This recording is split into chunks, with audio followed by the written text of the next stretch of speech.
So hey guys, and welcome back to the channel. This video is for those of you in year 11 about to sit your GCSEs. So I'm just giving this disclaimer to make sure that those of you who aren't really interested in this can wait for the next video. Now, although I thought a few of my audience were older, sitting their A-levels and at university, it turns out that quite a lot of you are sitting your GCSEs and are even younger than that. So I thought it'd be quite useful to make a video which is relevant to you guys also, because you too are part of all of this. So the next 8-9 minutes are going to be all about GCSEs, my experience of GCSEs, but also what tips I have for the sciences, the humanities, and mathematics. But also, I'll give you guys a few hints as to the future GCSE-based videos that will be coming up. Now, as well as this, do watch out for my vlogs. I'm a fourth-year medical student and engineer here at Cambridge, at Jesus College. Well, I make a few videos as to what I get up to, and hopefully you'll find them interesting also. But let's get straight to the point and talk a bit about my experience. So I did my GCSEs a few years ago. I did 13 subjects.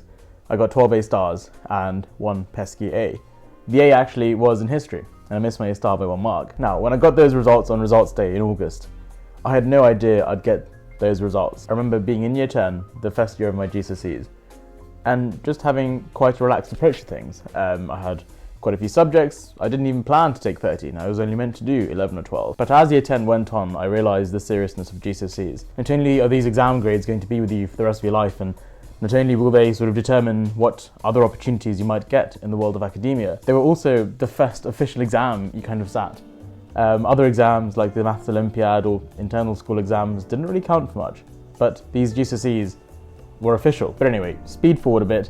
I'll make a video about this part of my GCSE journey later on. So let's talk a bit about where a lot of you might be right now, in year 11 with a few months left for your GCSEs. I remember when I was in this period, I was counting days. 4 or 5 months until June when the exams begin. 120 days really do fly by, and I realised that last year in my engineering exams.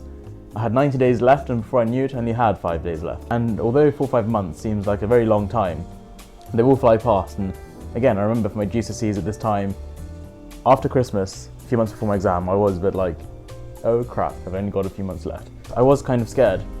And now, I had done one GCSE a bit earlier, my math GCSE, and I'd got an A star. What made it all worse was that because I was in my school's fast-track math class, I was doing one of my A-level modules a year early, C1. And so not only did I have my GCSE subjects, I also had an AS level or A-level equivalent math module. Although I was scared, at that point in time, I really thought to myself, right, what are these GCSEs trying to measure and how do I do well in them? GCSEs are national exams, and so the grades are dependent on how everyone else does. So I thought to myself, right, if I want to get some good grades, whether it's A stars or A's, and remember, when I was studying, I didn't really think I wanted to get A stars, I just wanted to do well, and that's a very important thing to keep in mind. For some people, getting an A might be really good. For others, getting a B might be really good. And for some people, getting an A star is the only grade that they want to get. But when I was studying, I was like, right, how can I understand everything I'm learning and just do well in as much as I can? And thinking back, that's a really good mindset, because when you think about that, you're thinking less about the grade boundaries, less about the grade, and more about getting every question right, which is ultimately what gets you 100% or even very high A stars. Don't aim for grades, aim for the marks, and try to understand everything in the syllabus and try to be able to answer questions and everything that's in there. I kept my head down, I kept on working. A few of my friends, they were going out a lot, they were going to lots of socials and parties, whereas my life was practically rowing and work, and a bit of sleep. Well, actually, not a bit of sleep.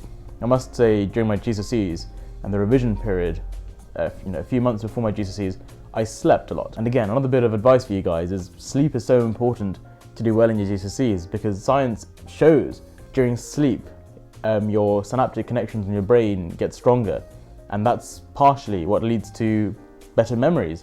And of course, when you're trying to remember a lot of textbook material, you want to improve your ability to memorize things and recall them for the exams. And something that you guys should keep in mind, and something that I did a lot, was I really ensure to keep a good work-life balance, and I think that's critical. When you are working really hard for your academia, it's really important to get out once in a while just to refresh your mind, because sitting at your desk for 7-8 hours, although yes, it seems really popular when people do like 8, 9 or even 24-hour study with me's, it's really not the most effective way, because your brain simply is not able to concentrate on something for that long.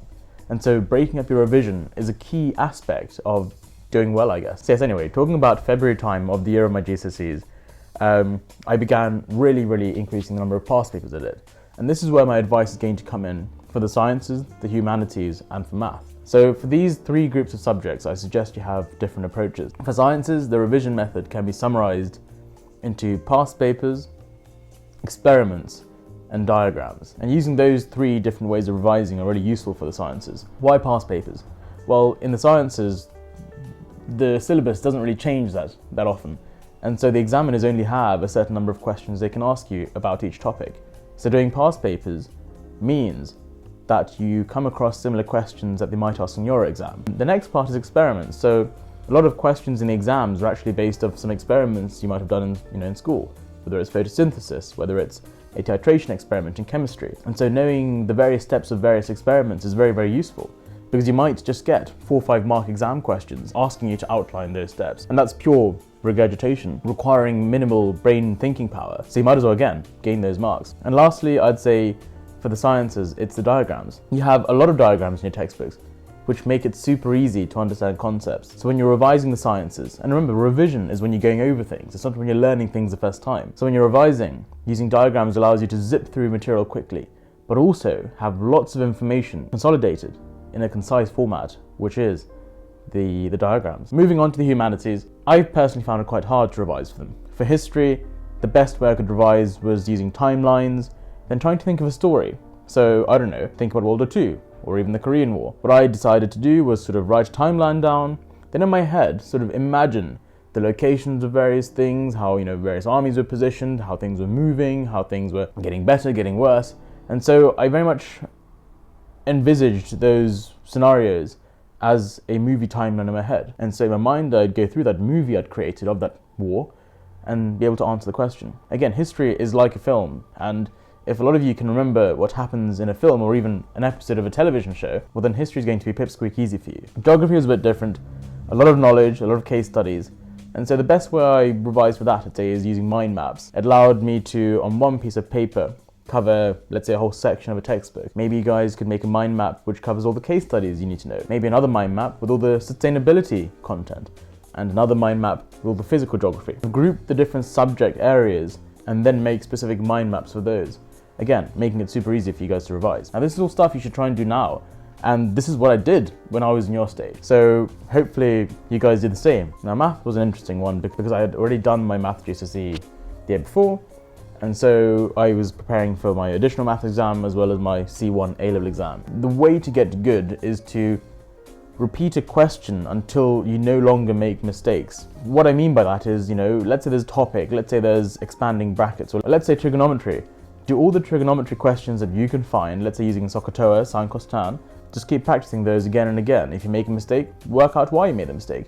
And eventually you come to a level where you sort of know enough of that material to just do questions without making mistakes. Math is just doing as many questions as you can in a very structured manner. So what I suggest for maths is try and conquer each topic and move on step by step. Once you master a topic, you won't forget it too easily because you would have done 50-60 questions on that same topic. Therefore, you've hardwired how to tackle questions of the topic into your brain. So I really recommend that you do that. Also, if you do get stuck in past papers, Exam Solutions, as I mentioned, a very useful resource. Super easy to access, it's free, and super well explained by the guy who teaches it. Now, coming to the last part of the video about my future videos, I think for all of you studying for GCSEs, I'll try and make a few more detailed videos as to some revision resources I made, but also some study with me's to help motivate you, because my exams are also 3 months away. I remember making a 300-page booklet for school students with a friend of mine who's at Oxford now, and we labelled it the 25 A-star booklet because we put all of our GCSE notes together.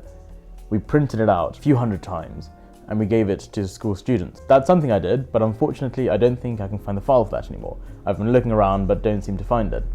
That said, that syllabus is probably outdated for all of you anyway, so such a resource won't even be useful. Last but not least, I'll keep making a few of these motivational videos to keep you GCSE students as motivated as you can be. Most importantly, start working now, get good sleep, and remember, don't overlook your extracurricular activities. Don't do too much, but maybe just an hour or two of jogging or football per week will be very useful. I guess if you have any feedback, any comments, leave them down below. And I do hope to make a few more videos for you guys in the near future. And to get back to my revision, probably edit this video, but nevertheless, I'll see you guys soon in the next video.